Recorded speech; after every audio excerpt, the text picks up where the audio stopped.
ជប់សិនជប់ភ្លាម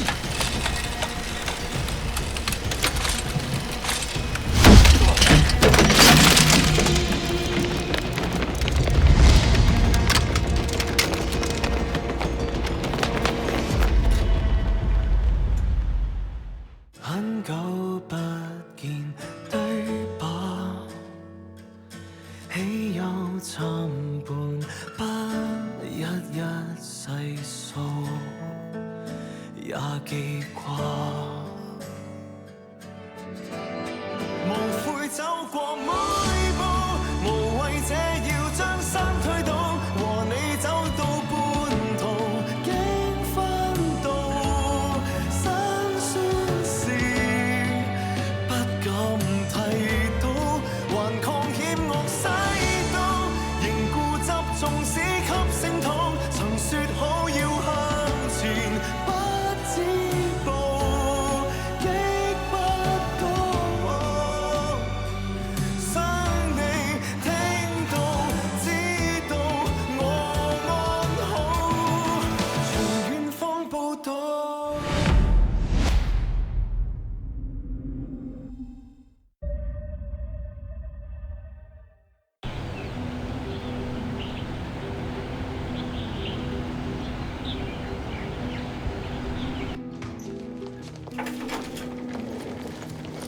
ខ្ញុំណែនាំទាំងអស់គ្នាស្គាល់ជំនួយការថ្មីអគ្គស្នងការម៉ាដាមហឺ សួស្តីខ្ញុំហៅធីនអ៊ី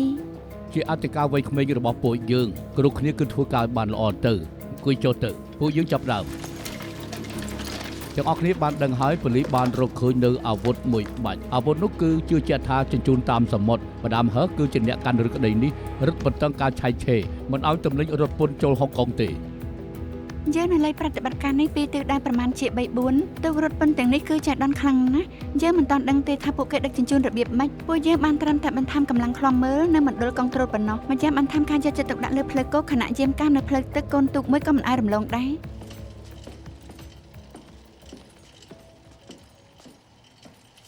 លោកទីងថ្លៃឈ្នួលម៉ាក់លោកខែមុននៅមិនតាន់បង់ទេឈ្នួលខែនេះក៏ចិត្តដល់ថ្ងៃបង់ដែរតើចង់បង់នៅពេលណា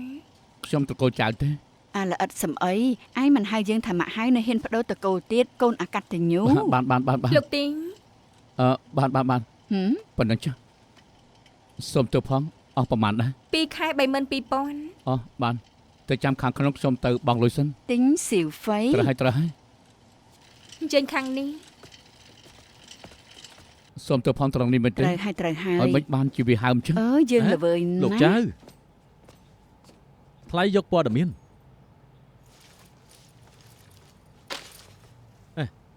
ចង់ប្លន់ខ្ញុំកដាថ្ងៃចេះច្បាប់ហើយល្មើច្បាប់ ចេះច្បាប់ល្មើនឹងច្បាប់ចឹងអញ្ចឹងល្អណាស់នេះយើងទៅបង់លុយឲ្យម៉ាក់ធွာរួចទៅហើយ2ខែ 32,000 ប្រាប់មកមិនក៏ឯងមិនបង់ គឺដាច់លុយ ក្រែងមុស្រីរបស់ឯងជាអ្នកគ្រូពេទ្យមានប្រាក់ខែខ្ពស់មែនទេ បែកគ្នាហើយ សំហេតុផលបើជាយើងក៏ធ្វើអញ្ចឹងដែរ ខ្ញុំជាអ្នកសុំនាងបែកខ្ញុំគ្រាន់តែរាំលេងជាមួយស្រីនាងប្រច័ណ្ឌខ្ញុំខុសទំនង គេទាត់ចោលណា យកវិញទៅ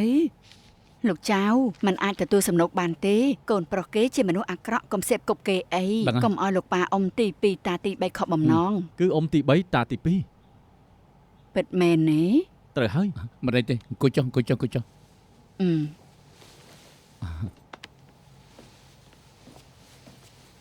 ៉ាក់ធွာចង់ឃើញឯងធ្វើជាប៉ូលីសណាព្រោះថាប្រាក់ចំណូលថេរ បងមិនចង់ឲ្យលុយខ្ញុំអីថា រឿងនេះមិនតាក់ទងនឹងលុយទេគាត់ជាម៉ាក់របស់ឯង ខ្ញុំមិនចង់ចូលធ្វើការនៅស្ថាប័នហើយម៉ាក់គ្រាន់តែចង់ឲ្យខ្ញុំចាប់មនុស្សអាក្រក់មិនចាំបាច់ធ្វើប៉ូលីសក៏បានពលរដ្ឋសាមញ្ញក៏អាចប្រឆាំងបទអក្រិតបានមិនចាំបាច់ពាក្យឯកសណ្ឋាននឹកដល់រឿងនេះខ្ញុំគួរតែបានពានរង្វាន់ពលរដ្ឋល្អ ល្អអត់តែបើសិនជាឯងបានពានរង្វាន់ពលរដ្ឋមិនបានថ្លៃឈ្នួលទៀតទេកុំភ្លេចរឿងបង់លុយ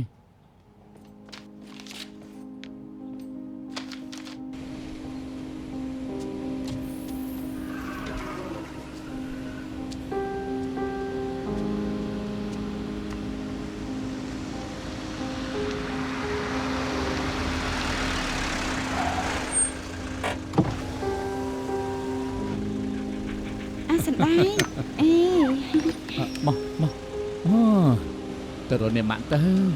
អាយ៉ា ណែ យ៉ាងម៉េចនឹងកូនថ្ងៃនេះបានប្រសើរខ្លះដែរទេអាសណ្ដែកសុំទៅផងថ្ងៃនេះរវល់ខ្លាំងពេកទើបរំខានបងយកគេទៅពេទ្យ មិនដេចទេអូនផ្ទេមកថ្ងៃដំបូងច្បាស់ជារវល់ហើយបងខ្លាចថាអូនបារម្ភពីអាសដែងទើបយកគេមកទទួលអូនចេញពីធ្វើការទៅត្រូវហើយពេទ្យពិនិត្យឃើញថាអាសដែងមានរលាកសន្លាក់ឆ្អឹងហើយឲ្យពួកយើងប្រយ័ត្នប្រយែង អរគុណ ចូលឡានទៅ យើងកំណត់បានការសន្ទនានៅក្នុងហ្គេមហើយមិនច្រើនទេមានតែ40ប៉ុណ្ណោះ ការសន្ទនាច្រើនមានភាពចម្លែកក្រៅពីពាក្យរើដែលចែកដន្យនៅមានកូដដែលពិបាកយល់រួមទាំងលេខគ្មានអត្ថន័យ យើងបានសុំឲ្យអ្នកជំនាញស្រាយកូដនិងលេខគ្មានអត្ថន័យទាំងនេះហើយយើងទទួលបានតម្រុយមួយចំនួនពីតួអង្គដែលសេសសល់អាចតាមដានត្រឡប់ទៅពី3ខែមុនវិញ តើអ្វីជាដុំ ពួកយើងបានពិចារណាពីអត្ថន័យវាយូរហើយពួកយើងសង្ស័យថាវាជាពាក្យប៉ូលីសដែលនិយាយមិនច្បាស់ដុំក្នុងក្បួន PTU មានកងអនុសេនាតូចមួយក្នុងនោះដែលមាន4កងពលដែលមួយកងពលមាន8នាក់ហើយកន្លះកងពលហៅថាដុំចៃដុនហុងជុនសិនធ្លាប់នៅ PTU ក្នុងឆ្នាំ1994យើងសង្ស័យដុំដែលពួកគេកំពុងតាមរកជាសមាជិកម្នាក់ក្នុងដុំហុងជុនសិន ធ្វើបានល្អខ្ញុំនឹងសុំការអនុញ្ញាតខ្ញុំចង់ឆែកប្រវត្តិអ្នកចូល PTU ឆ្នាំ1994 ដាបលីកងត្រៃគឺឯង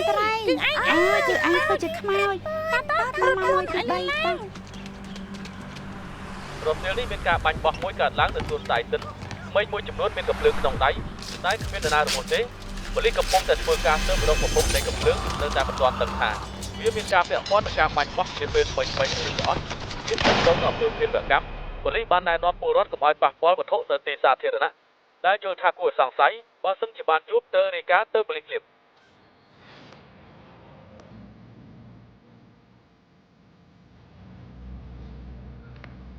នេះគឺប៉ាកូននៅណា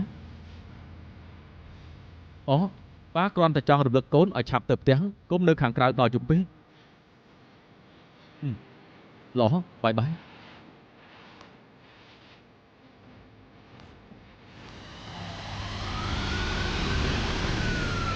ថ្ងៃនេះរវល់ពេញមួយថ្ងៃគ្មានពេលសម្រាប់សោះហើយ ចេញមិនទាន់ផុតមកកន្លែងផងមានតែប្តឹងបន្តបញ្ហាស្ទើរគ្រប់កន្លែងដូចជាលបែងក្មេងយើងត្រូវរវល់យូរហើយព្រឹកមិញក្មេង2នាក់នៅសួនកំសាន្តប្រទះឃើញកាភ្លើង2ដើមមនុស្សឆ្លោះគ្នានៅផ្សារខឹងពេកទាញកាភ្លើងចេញមកហើយក្រុមលបងធំក៏មិនណយហើយកាភ្លើងគ្រប់ដៃទៀតផងគឺត្រឹមតែមួយថ្ងៃរឿងក្តីច្រើនតាក់ទងនឹងកាភ្លើង ត្រូវហើយពួកក្រុមអន្តពាលមានកាភ្លើងប្រើវាមិនចម្លែកទេតែពលរដ្ឋធម្មតាឆ្លោះគ្នាក៏ទាញកាភ្លើងចេញមកអានេះទើបចម្លែក កាន់តែចម្លែកទៀតសួនក្មេងលេងក៏មានកាភ្លើងដែរជាស្ដែងកាភ្លើងដៃមួយចំនួនធំកំពុងចរាចរណ៍ក្នុងសហគមន៍ក៏ប៉ុន្តែអ្នកណាជាអ្នកចែកចាយកាភ្លើងចំនួនប្រមាណដើមនៅក្នុងគុំបំណងស្អីទៅយើងមិនទាន់ដឹងច្បាស់ទេ កាភ្លើងពីរដើមរកឃើញនៅសួនលេខក្មេងៗគ្មានលេខលំដាប់ទេទំនងជាកាភ្លើងកែច្នៃឡើងវិញក្របកាភ្លើងនឹងបង់បញ្ជូនទៅផ្នែកកសោវិច័យអាវុធហើយចាំមើលថាជាបាច់តែមួយនឹងកាភ្លើងរកឃើញឬមូលហេតុពាក់ព័ន្ធផ្ទៃក្នុងតែតាមខ្ញុំសម្គាល់មើលតាមរូបកាភ្លើងពីដើមនេះដូចជាបាច់ដែលរកឃើញនៅលើកោះតែចាំមើលលទ្ធផលសិនខ្ញុំគិតដូចគ្នាខ្ញុំសង្ស័យថាកាភ្លើងរកឃើញក្នុងសហគមន៍និងកាភ្លើងនៅលើកោះហ្នឹងគឺបាច់តែមួយ ខ្ញុំឆែកហើយមកចាប់ផ្ទះទុកចោលទៅនៅលើកោះស្រាប់តាំងពី12ឆ្នាំមុនមកម្លេះកូនទៅរៀននៅបរទេសអស់ទីនោះគ្មានមនុស្សរស់នៅក៏គ្មានអ្នកថែរក្សា អូអញ្ចឹងច្បាស់ណាស់ពួកចោរទាំងអស់នោះដឹងថាផ្ទះនោះត្រូវគេទុកចោលទើបយកកាភ្លើងទៅទុកនៅទីនោះទៅសួរអ្នកបើកទូកហ្នឹងសួររួចទៅហើយគេទើបចូលធ្វើការហើយអ្នកចាស់លាឈប់សួរអ្នកបើកទូកផ្សេងទៀតមិនដឹងអ្វីទេ ខ្ញុំនឹងថមបយឆៃមើលកាមេរ៉ានៅក្បែរកំពង់ផែកាលពីខែមុនគឺមានប្រុសម្នាក់នេះបង្ហាញខ្លួនច្រើននៅកន្លែងនេះគ្រប់ពេលបង្ហាញខ្លួនគេកាន់ធុងទឹកកកពណ៌ខៀវទំនងគេដូចជាចង់ទៅស្ទូចត្រីអញ្ចឹងអ្នកទាំងអស់គ្នាមើលទៅ តែកាមេរ៉ាចាប់បានតែពេលគេចុះទូកប៉ុណ្ណោះគ្រប់ពេលគេជិះទូកផ្សេងៗគ្នាពិបាកចាប់ទិសដៅគេណា អញ្ចឹងការងារពួកយើងគឺរកគេឲ្យឃើញ Yes sir គេចង់អុកលោកច្បាស់ណាស់នេះគឺជាទង្វើប្រមាថប៉ូលីសហើយឆាប់រកឲ្យឃើញប្រភពកំភ្លើងឆាប់ទប់ទល់ការចែកចាយបន្តបច្ចុប្បន្នយើងមិនដឹងទេថាតើមានកំភ្លើងប្រមាណដើមនៅក្នុងសហគមន៍ហេតុការណ៍ដដែលអាចកើតឡើងម្ដងទៀតយើងត្រូវឆាប់ដោះស្រាយរឿងក្តីនេះជាវិងការរាលដាលធំ យើងត្រូវទៅរកឲ្យឃើញពលរដ្ឋទាំងឡាយដែលបានកាន់កាប់កំភ្លើងហើយខាត់ខ្លួនពួកគេខ្ញុំចង់ស្នើឲ្យនាយកប្រតិបត្តិអនុញ្ញាតការឃ្លាំមើលក្រមច្បាប់ស្តីពីការសង្គ្រោះបន្ទាន់ ធ្វើបែបនេះនឹងនាំឲ្យមានភាពចលាចល តែបើសិនជាការបាញ់បោះកើតឡើងរាល់ថ្ងៃហុងកុងនឹងគ្រប់គ្រងលេខបានលោកនេះយើងគួរតែការពារទុកជាមុន អ្នកទាំងអស់គ្នាខ្ញុំមានការបារម្ភពីច្បាប់និងសណ្ដាប់ធ្នាប់នៅហុងកុងយើងត្រូវឆាប់ដោះស្រាយរឿងនេះជូនពលរដ្ឋក៏ដូចជាប្រើវិធានការសមរម្យដើម្បីដោះស្រាយបញ្ហានេះមុនខ្ញុំស្ដាប់គំនិតគ្រប់ប្រធានការិយាល័យខ្ញុំចង់ឲ្យស្នងការប៉ូលីសរាយការណ៍ស្ថានភាពចុងក្រោយបង្អស់មកកាន់គ្រប់គ្នា លោកនេះប្រតិបត្តិយើងសង្ស័យថាកំភ្លើងដែលពលរដ្ឋកាន់កាប់ក្នុងដៃជាកំភ្លើងដែលពួកសង្គមងងឹតដឹកជញ្ជូនចូលមករហូតដល់ពេលនេះពួកយើងនឹងមិនទាន់បានបញ្ជាក់ទេថានៅក្នុងសហគមន៍មានកំភ្លើងប្រមាណដើមនេះជាបញ្ហាធ្ងន់ខ្ញុំគិតថាវាចាំបាច់នៅក្នុងការអនុញ្ញាតឲ្យមានច្បាប់សង្គ្រោះបន្ទាន់អនុញ្ញាតឲ្យកម្លាំងដែលគោរពវិន័យបំផុតធ្វើការឃ្លាំមើលបទល្មើសអក្រិតកម្មផ្ទាល់ខ្លួន ខ្ញុំយល់ថាយើងត្រូវការពិភាក្សាលម្អិតបន្ថែម តែយើងមិនដឹងទេថាខាងក្រៅមានកំភ្លើងប្រមាណដើមហើយនរណាខ្លះកំពុងកាន់កំភ្លើងហើយពួកយើងត្រូវតែរកឲ្យឃើញថាអង្គការមួយណាដែលជាម្ចាស់កាន់កាប់កំភ្លើងទាំងអស់ហើយតាំងពីរឿងក្តីបាញ់បោះទី1អត្រាបទល្មើសកើនឡើង 50% គឺបើសិនជាវាបន្តសណ្ដាប់ធ្នាប់ហុងកុងនឹងកាន់តែយ៉ាប់ហើយសវត្ថិភាពសាធារណៈគឺកាន់តែអាក្រក់ទៅហើយយើងគួរពិចារណាសំណើអគ្គស្នងការឲ្យមែនទែនទៅ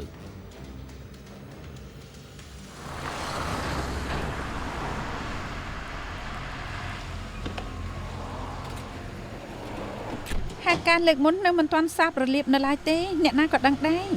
តែក្លឹបនៅតែដំណើរការធម្មតាដូចជាគ្មានរឿងអីកើតឡើង ដូសានរលំបាត់ហើយតែអាចឲ្យអ្នកថ្មីបើកក្លឹបបន្តទៀតបាន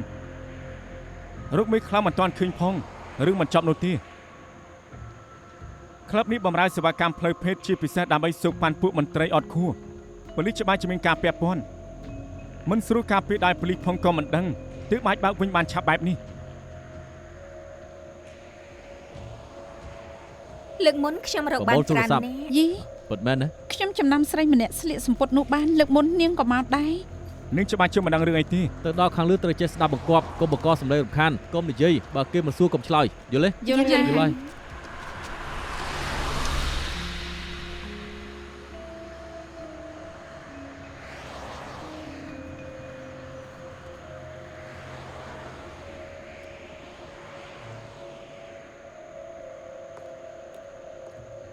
គេចេញមកវិញហើយ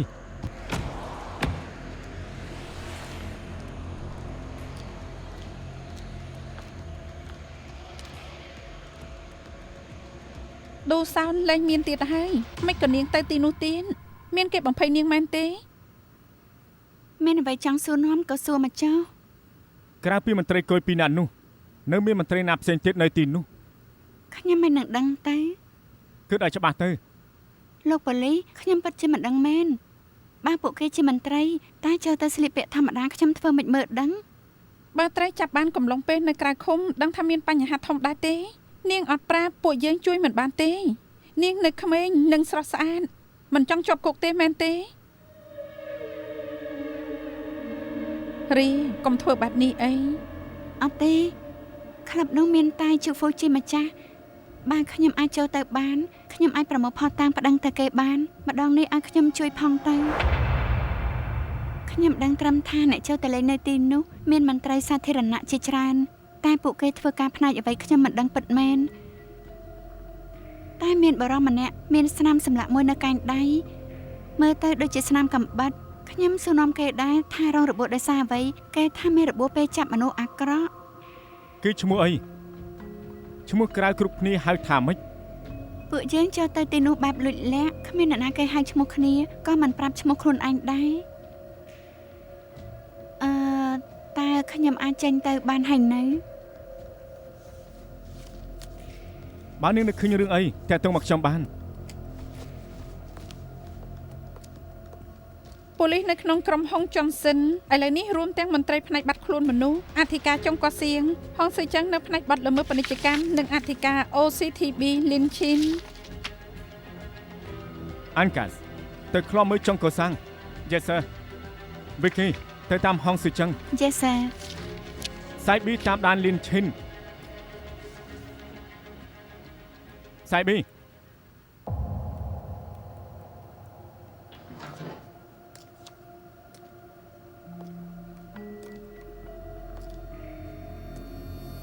សៃប៊ី Yes sir មុននេះខ្ញុំនិយាយអី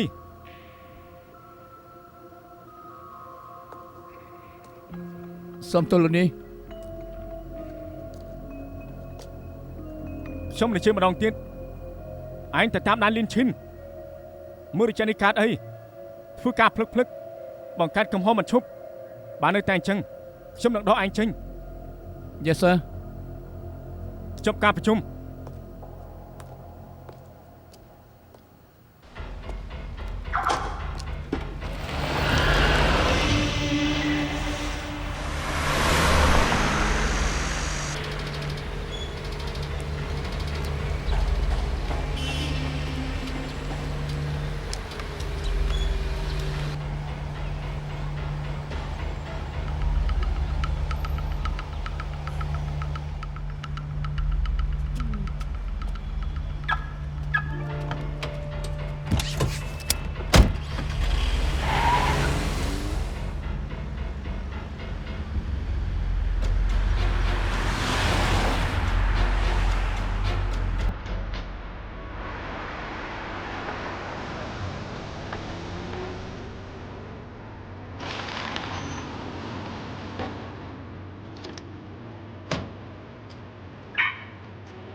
លោកនេះ លោកនេះ លោកនេះ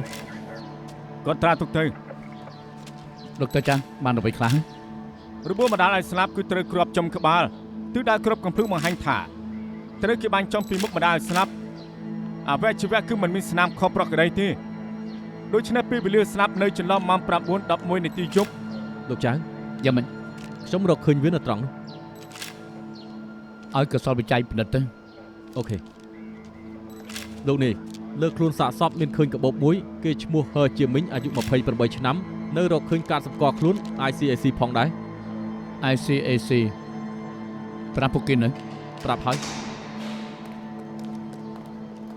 សំទោសលោកចូលមិនបានទេប៉ូលីសកំពុងតែធ្វើការអ្នកស៊ើបអង្កេតជាន់ខ្ពស់ ICAC កៅហៅជិននៅខាងក្នុងជាកូនក្រុមខ្ញុំ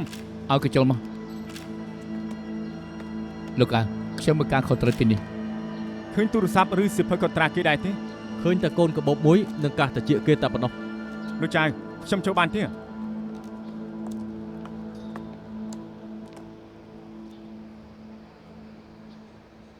ខ្ញុំប្រាប់ឯងហើយថាឲ្យចាំកម្លាំងជំនួយមិនក៏មិនស្ដាប់អ្នកផ្ទះឯងប្រាប់ខ្ញុំហើយការពិតទៅគឺមកឯងឈឺថ្លៃព្យាបាលអស់ច្រើនទើបឯងគ្មានអារម្មណ៍ក្នុងខ្លួនខ្ញុំមិនបានយល់ពីស្ថានភាពឯងសុំទោសឯងកុំបារម្ភអីការស្លាប់ឯងមិនអត់ន័យទេ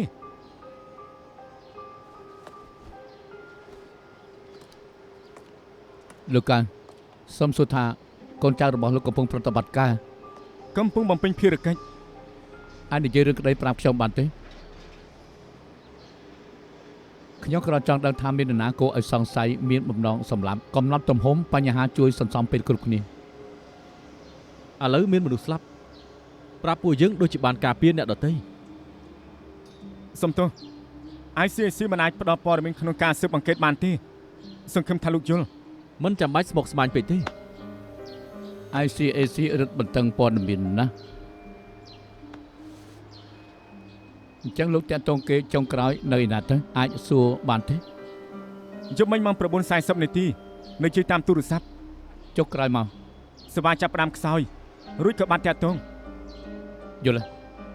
បានចាំបាច់ខ្ញុំនឹងតាក់ទងទៅលោក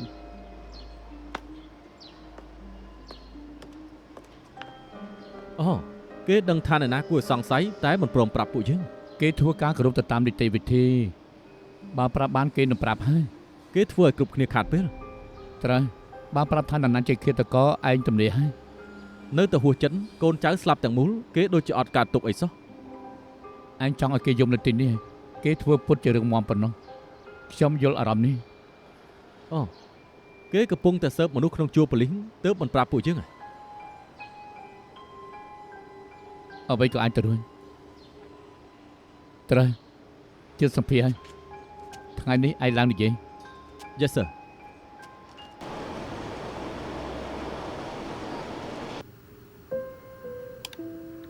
លោកកាខ្ញុំមានដំណ័យហើយ ជប់សិនកុំតន់ធ្វើម្នាក់ឯងអី ខ្ញុំលេចឈិនជាមួយនៅប្រុសម្នាក់ទៀតហើយខ្ញុំស្ដាប់មនុស្សពួកគេនិយាយអ្វីទេខ្ញុំទៅចូលទៅគៀ ខៃប៊ីរងចាំកម្លាំងជំនួយ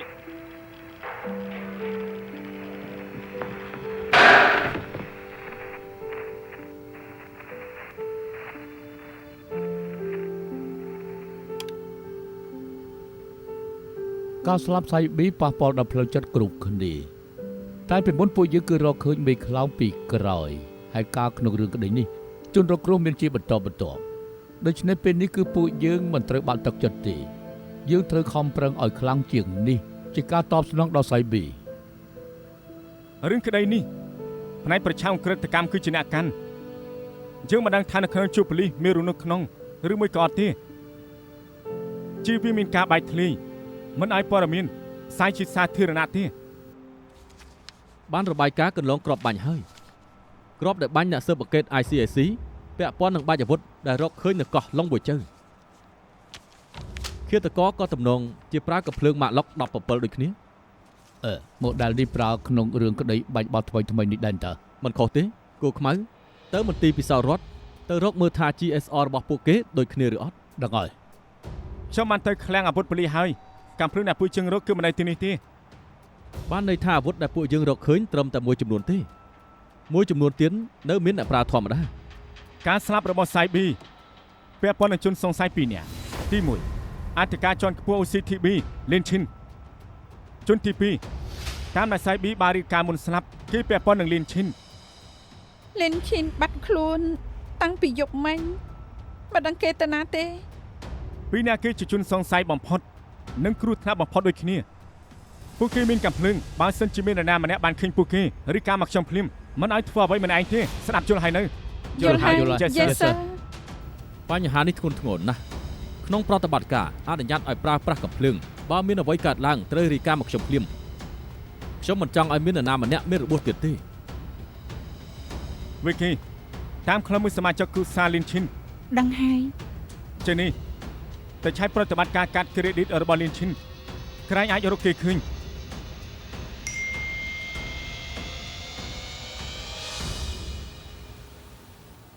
យើងមិនដឹងទេថាអាវុធសេះសល់មានចំនួនប៉ុន្មានយើងត្រូវប្រមូលកាភ្លើងឲ្យបានទាំងអស់មុនពួកគេចែកចាយមានពីរយ៉ាងដែលត្រូវឆែកលបងឆាំងបាទរំខានលបងទៅឆែកប្រវត្តិរបស់ម្ចាស់ឃ្លាំងថាគេមានពាក់ព័ន្ធនឹងអាវុធឬក៏អត់ឡោះថំបុយស៊ឺឡានទៅសួរនាំដំណើរការស៊ើបអង្កេតតាក់ទិននឹងបាច់កាភ្លើងនោះរកមើលប្រភពនិងមានអ្នកណាទៀតដែលពាក់ព័ន្ធ ដឹងហើយ ធ្វើបានល្អ អរគុណលោកនេះ ពួកយើងធ្វើទៅតាមអាប៉ាងនិយាយទៅចុះខ្ញុំរាយការណ៍ទៅថ្នាក់លើបើយើងរកឃើញមូលហេតុដែលមន្ត្រី ICAC ត្រូវគេសម្លាប់នោះយើងអាចរកឃើញកន្លែងកាភ្លើងហើយខំប្រឹង Yes sir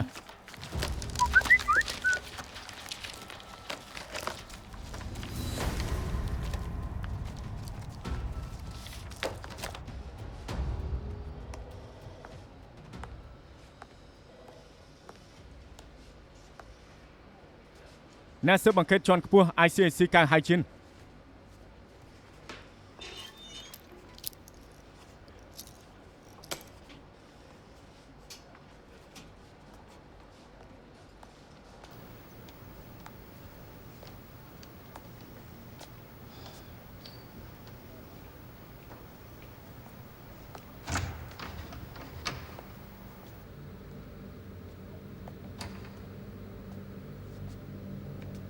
អរុណសុស្ដីលោកនេះ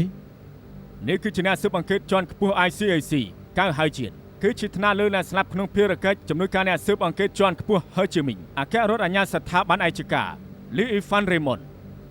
អត្តការជាន់ខ្ពស់ចៅជងជាទទួលខុសត្រូវស៊ើបអង្កេតក្តីបាញ់សម្លាប់អ្នកស៊ើបអង្កេត ICAC អ្នកទាំង3រកកន្លែងគួរសមទៅ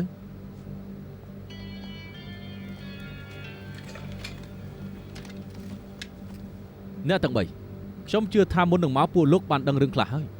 ខ្ញុំចង់ដឹងថាក្នុងនាមជាមន្ត្រីកាន់កាប់រឿងក្តីតើយល់យ៉ាងណាចំពោះការអនុវត្តនៃបទបញ្ញត្តិគ្រាអាសន្នឲ្យតាមដានដើម្បីប្រយោជន៍ពលរដ្ឋតើជួយជាប្រយោជន៍ការងារពួកលោកទេតើវិធានការនឹងជួយពួកយើងនៅក្នុងស្ថានភាពដ៏លំបាកនេះដែរឬក៏អត់ខ្ញុំយល់ថាគឺជារឿងចាំបាច់ក្នុងការបង្កើតអាជ្ញាធរតាមខ្លំមើលមានហេតុការណ៍អាក្រក់កើតឡើងជាបន្តបន្ទាប់គ្នារយៈពេលដ៏ខ្លីពួកយើងកំពុងប្រណាំងនឹងពេលវេលាប្រើពេលវេលាខ្លីបំផុតដើម្បីប្រមូលព័ត៌មាននិងចាប់ជនសង្ស័យទាំងអស់មានប្រយោជន៍សម្រាប់ពួកយើងលោកនាយប្រតិបត្តិលោកមន្ត្រីទាំងឡាយបើគិតតាមចំណុចផ្លូវច្បាប់ខ្ញុំមិនយល់ស្របចំពោះវិធានការនេះទេទី1អំណាចងាយទទួលបានតែពិបាកគ្រប់គ្រងការបង្កើតអំណាចឃ្លាំមើលជាលទ្ធផលនឹងមានផ្នែកអនុវត្តច្បាប់ជាច្រើនការបង្កើតសំណើដដែលដោយគ្មានឥទ្ធិពលម៉ាស៊ីនមេជាអ្នកយាមផ្លូវវានឹងមានតែធ្វើឲ្យពលរដ្ឋកាន់តែមានភាពភ័យខ្លាចរៀងរាល់ពេលគ្មានអ្នកណាបានដឹងទេថាអ្នកណាឃ្លាំមើលអ្នកណាទី2គោលបំណងនៃការឃ្លាំមើលតើពិតជាអាចយកធ្វើជាភស្តុតាងក្នុងតុលាការបានដែរទេបើសិនជាបែបនេះពួកយើងចាំបាច់ត្រូវតែសរសេរនិងកែប្រែឡើងវិញនៅភស្តុតាងទាំងស្រុងតាមផ្លូវច្បាប់នៅក្នុងរឿងក្តីនោះទី3សមតុល្យប្រយោជន៍សាធារណៈនេះមិនមែនជាហេតុផលសមស្របមួយក្នុងការផ្ដល់អំណាចដល់ក្រាស់ក្រែលដល់អ្នកអនុវត្តច្បាប់ទាំងឡាយនោះទេខ្ញុំអាចនឹងជឿបានត្រឹមថាពេលវេលាប្រថុយញ៉ាច់ត្រូវប្រើវិធានការពិសេសទៅបានតែពួកយើងចាំបាច់ត្រូវតែពិចារណារឿងនេះតើច្បាប់ធានាថាចុងចោតត្រូវតែមានទោសដែរទេតើច្បាប់នេះពិតជាអាចបញ្ឈប់ឃាតករទាំងអស់ឬក៏ឃាតករដែលមានសមត្ថភាពមិនឲ្យសម្លាប់មនុស្សដែរទេសូមអធិស្ឋានខ្ញុំគិតថាមានដំណើរការសម្រាប់ការតាក់តែងច្បាប់ហើយយើងគួរតែរៀបចំពេលវេលាខ្លីមួយដូចជាមួយសប្តាហ៍ពេលការឃ្លាំមើលចប់សពគ្រប់ផ្នែកអនុវត្តច្បាប់ត្រូវធ្វើរបាយការណ៍ពាក់ព័ន្ធនឹងការឃ្លាំមើលបើមានអ្វីមិនប្រក្រតីឬក៏អំពើបំពាននៃអាជ្ញាធរស្ថាប័នយុតិធធគឺអាចធ្វើការដកសុទ្ធអាជ្ញាធរវិញភ្លាមលោកនេះប្រតិបត្តិតែលទ្ធផលប្រជុំក្រុមប្រឹក្សាយ៉ាងម៉េចដែរអ្នកស៊ើបអង្កេត ICAC ស្លាប់ម្នាក់មែនទេតើរដ្ឋមានសមត្ថភាពគ្រប់គ្រងច្បាប់និងសណ្ដាប់ធ្នាប់នៅហុងកុងទេ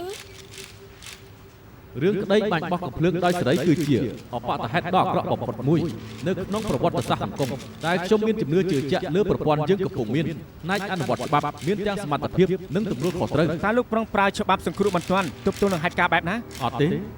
ខ្ញុំជឿថាប្រព័ន្ធហុងកុងបច្ចុប្បន្នមានសមត្ថភាពគ្រប់គ្រាន់ដោះស្រាយរឿងនេះដើម្បីសម្រាលការបារម្ភសាធារណជនពួកយើងបានបង្កើតក្រុមផ្ដល់ជំនួយបន្ទាន់ពិសេស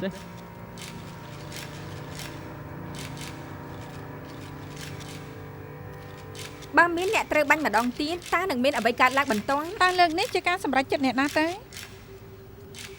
ខ្ញុំសំណូមពរឲ្យពលរដ្ឋទុកចិត្តរដ្ឋាភិបាលតំបន់រដ្ឋាភិបាលពិសេសហុងកុងពួកយើងនឹងចាប់ឃាតករឲ្យបានឆាប់ស្ដារសន្តិភាពជូនសង្គមវិញ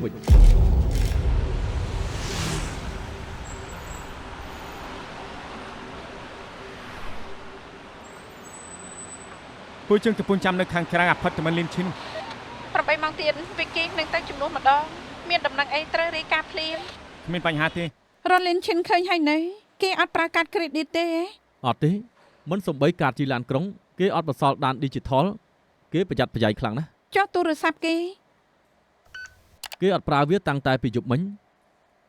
គេជាប៉ូលីសដែលមានបទពិសោធន៍ច្រើនដឹងច្រើនអំពីដំណើរស៊ើបក្តីនិងបកកែកិច្ចពីការតាមដាន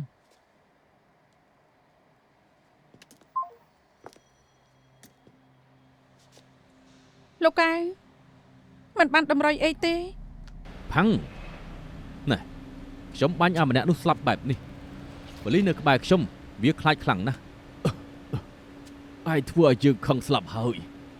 មានដឹងខ្លួនទេអ្នកដែលឯងសម្លាប់ជាមន្ត្រី ICAC ណាចុះយ៉ាងម៉េចហេតុអីខ្ញុំអាចសម្លាប់ពួកអន្តពាលបានតែពួក ICAC មិនបានយុត្តិធម៌ដែរទេឯងលាក់អាវុធទុកនៅកន្លែងណា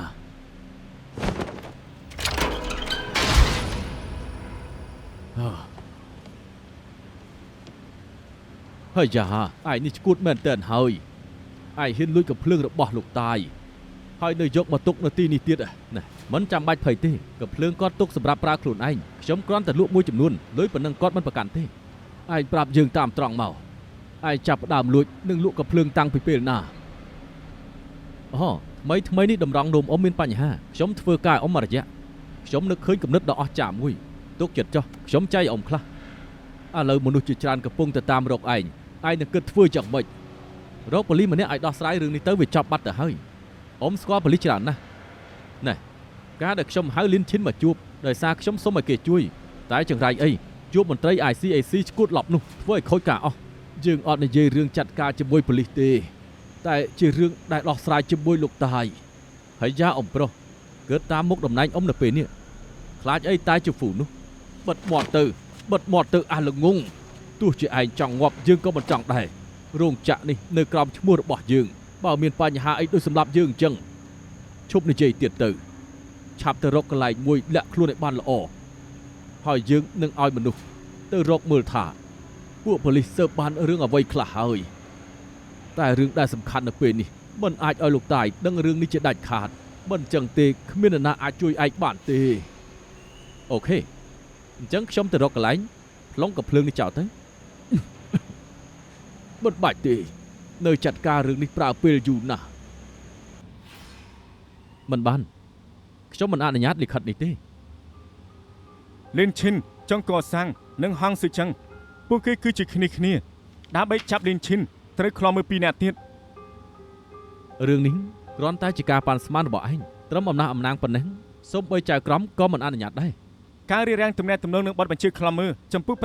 589.3b ការសង្ស័យសមហេតុផលនៃបុគ្គលិកណាឬមានសកម្មភាពជាឡាបង្កើតការគំរាមកំហែងចំពោះសន្តិសុខសាធារណៈគឺពួកគេ3នាក់ពួកគេមានទំនាក់ទំនងនឹងគ្នាលីនឈិនអាចស្នើសុំខ្លំមើលបានតែចំពោះ2នាក់ទៀតគឺមិនបានទេខ្លំមើលតែម្នាក់អាចជាប្រយោជន៍ដល់ឯងហេតុអីត្រូវខាត់ធនធានច្រើនដោយសារតែរឿងនេះការប្រយ័ត្នទុកមុនមិនមែនជាបញ្ហាទេនេះមិនមែនខ្ញុំមិនចង់ជួយឯងនោះទេឯ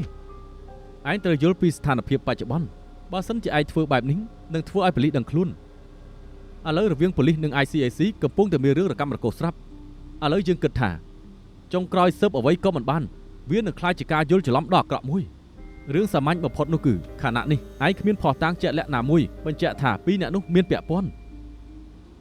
ខ្ញុំគិតថាវាឈានដល់ស្តង់ដារការសង្ស័យហេតុផលច្បាស់ណាស់គឺឯងកាន់ជើងខាងប៉ូលីសខ្ញុំអត់កាន់ជើងខាងណាទេខ្ញុំនិយាយតែការពិតប៉ុណ្ណោះផ្នែកយុត្តិធម៌ខ្វល់ពីទំនាក់ទំនងប៉ូលីសនិង ICAC តាំងពីកាល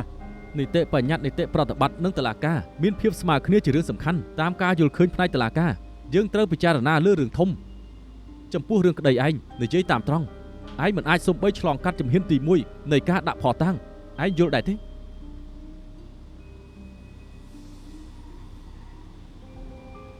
ខ្ញុំនឹងរកភស្តុតាង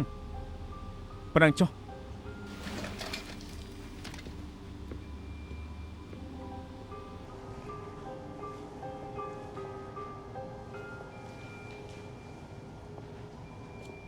នៃជាប្រតិបត្តិនៃជារឿងក្តីពួយជើងនៅក្នុងព័ត៌មានមើលទៅលីនឈិនរត់បាត់ហើយទៅស៊ើបមើលលីនឈិនចង់កើសាំងនិងហោស៊ឺចឹងប្រហែលឆ្នាំនេះពួកគេស៊ើបអង្កេតក្តីអីអូខេ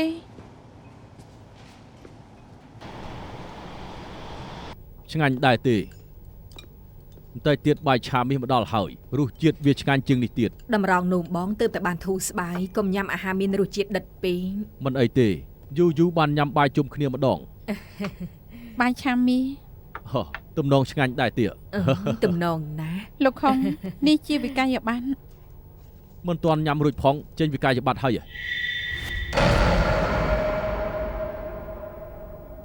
លោកប្តីមានរឿងអីហ៎កុំញ៉ាំអីកុំញ៉ាំឲ្យសោះនាងចង់បានអីខ្ញុំមកយករបស់ខ្ញុំរួចខ្ញុំទៅវិញនាងជាអ្នកណា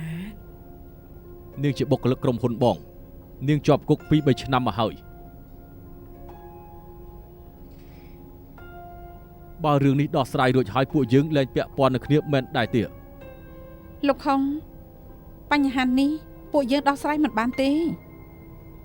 ប៉ុន្តែបើលោកហ៊ានចំណាយខ្ញុំនឹងពិចារណាកំណត់តម្លៃមួយឲ្យលោករ៉ាឆេលរឿងនេះកើតឡើងយូរឆ្នាំមកហើយឥឡូវមិនអាចបញ្ជាក់បានទៀតទេបញ្ជាក់មិនបានណាបញ្ជាក់បាន ពេលលោកឲ្យខ្ញុំសញ្ញេរាល់ឯកសារទាំងអស់លោកមានគម្រោងយកខ្ញុំជាប្រពែទទួលទោសរួចហើយនេះច្បាស់ដូចថ្ងៃ ដែលខ្ញុំឲ្យការងារទាំងអស់ទៅនាងព្រោះគិតថានាងមានសមត្ថភាពខ្ញុំទុកចិត្តលើនាង សងឬមិនសងខ្ញុំចង់ដឹងតែប៉ុណ្្នឹងទេ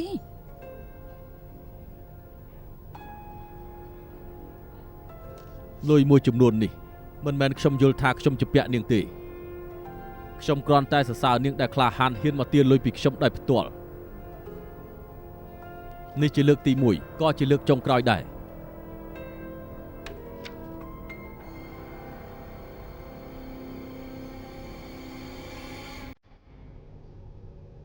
ទុកចិត្តចុះ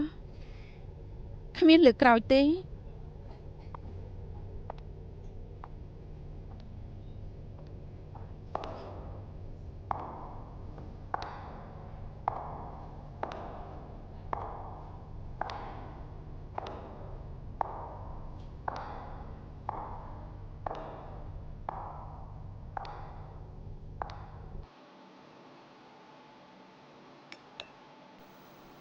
អត់ទោះ បាទ គិតលុយហើយនឹងខ្ចប់អាហារពេលល្ងាចមកឈុតផង បាទគ្មានបញ្ហា អរគុណ ញ៉ាំមិនទាន់ឆ្អែតទេនៅខ្ចប់ទៅផ្ទះទៀត សម្រាប់កូនស្រីរបស់បងនាងនៅតែម្នាក់ឯងញ៉ាំអាហារមិនសូវល្អទេ បងជាប៉ានាងតែបែរជាមិនគិតដល់រឿងនេះ កូនស្រីរបស់បងទាំងក្បាលរឹងនិងជាស្រីឯករាជ្យបើបងខ្វល់ពីនាងខ្លាំងពេកនឹងកាត់អារម្មណ៍មិនស្រួលគិតថានាងកាត់តាមអ្នកណា ពេលដែលនាងត្រូវការម៉ាក់នាងបំផុតនាងបែរជាមានតែបងម្នាក់ ខ្ញុំទុកអេនីដោយកូនស្រីរួចទៅហើយទុកចិត្តចុះមិនថាមានរឿងអីខ្ញុំនឹងនៅក្បែរនាង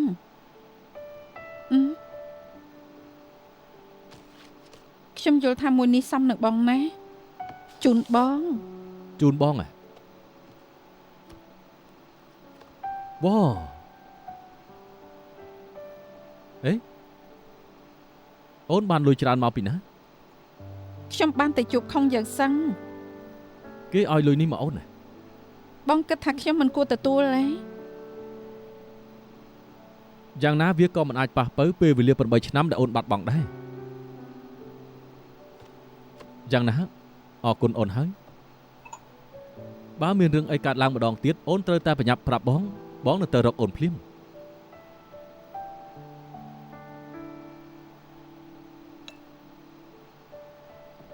ខ្ញុំដឹងថាបងបារម្ភពីខ្ញុំមិនអាចសម្របនឹងជីវិតថ្មីចង់នៅចាំជួយខ្ញុំគ្រប់ពេលទុកចិត្តចុះបើមានបញ្ហានោះខ្ញុំនឹងដោះស្រាយវាម្ដងមួយជីវិតនឹងត្រឡប់ទៅដោយការពីមុនវិញ បាទអរគុណច្រើន ទុកឲ្យខ្ញុំ លុយនោះអូនទុកចុះចាំបងជាអ្នកចេញវិញ លុយនេះខ្ញុំចង់ចាយវាបែបនេះចំណាយលើអ្នកជុំវិញខ្លួន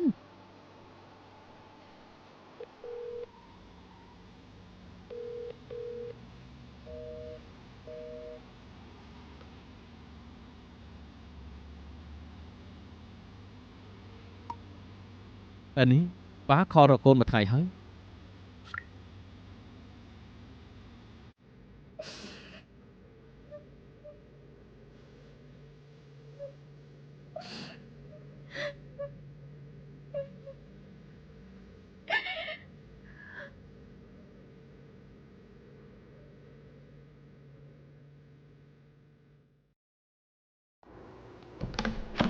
សំតែមករកអ្នកណាដែរ សុំទោសតើអានេះនៅទីនេះទេ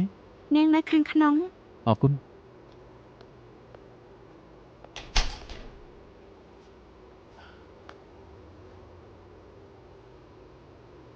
ទូរស័ព្ទដាក់មុខងារស្ងាត់មែនទេ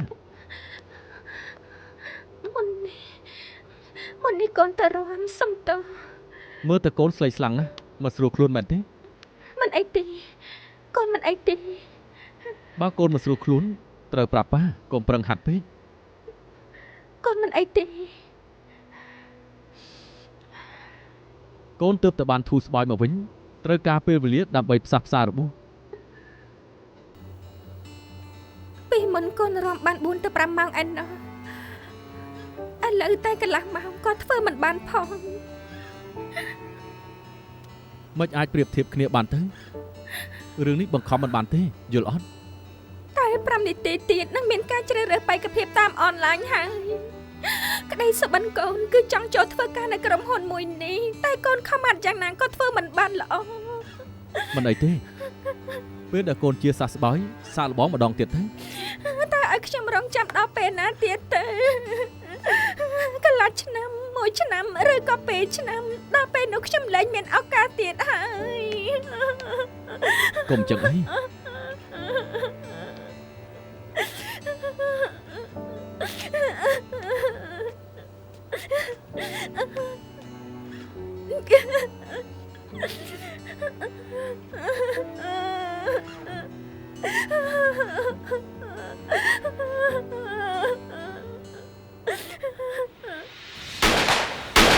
ហៅតាមម្ចាស់ថា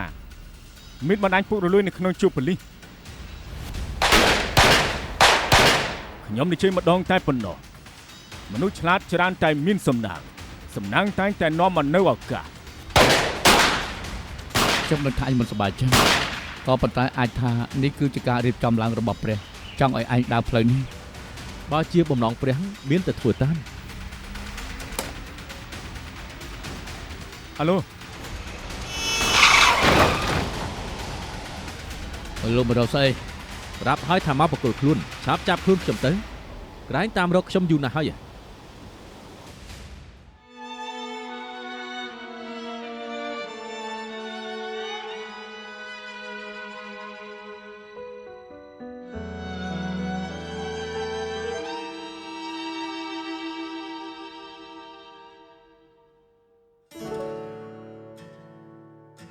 很久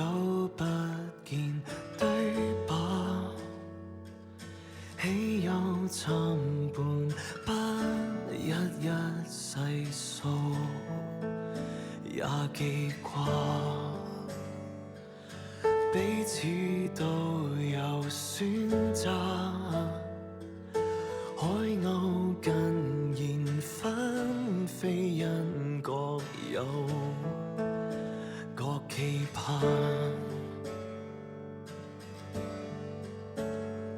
撼動過江山，漸散失就似飛沙，重聚的剎那，傷疤都已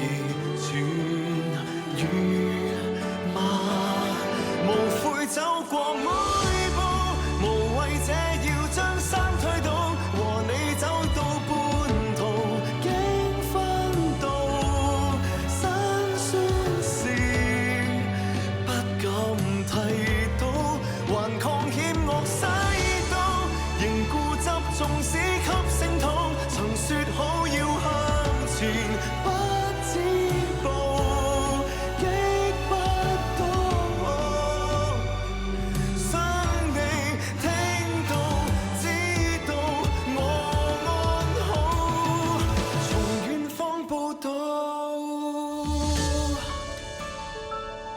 一起經過劫難，幾經風雨，窗邊飛危窮，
很久